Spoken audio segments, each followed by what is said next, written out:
శ్రీకృష్ణుడు శరీరాన్ని విడిచిపెట్టినప్పుడు దహన సంస్కారాలు జరిగాక ఆయన శరీరమంతా 5 మూలకాలలో కలిపారు. కానీ ఆయన గుండె ఒక సాధారణ మనిషి గుండెలా కొట్టుకుంటూనే ఉంటుంది. అవునండి, ఇది నిజం. అంటే పురాణాల ద్వారా మనకి తెలుస్తోంది.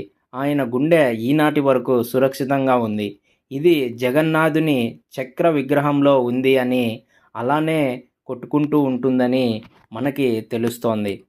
కురుక్షేత్ర యుద్ధంలో తన 100 మంది కుమారుల మరణంతో కృంగిపోయిన గాంధారి చేత నిజంగా అసహ్యకరమైన ముగింపును చూడమని శ్రీకృష్ణుడు శపించబడ్డాడని చెబుతారు. శ్రీకృష్ణుడు తన వారసత్వాన్ని మాత్రమే కాకుండా అతని యాదవ రాజవంశాన్ని మరియు రాజ్యాన్ని కూడా నాశనం చేసే విధంగా అతను అసహించుకునే ముగింపును ఎదుర్కోవాలని శపించబడ్డాడు.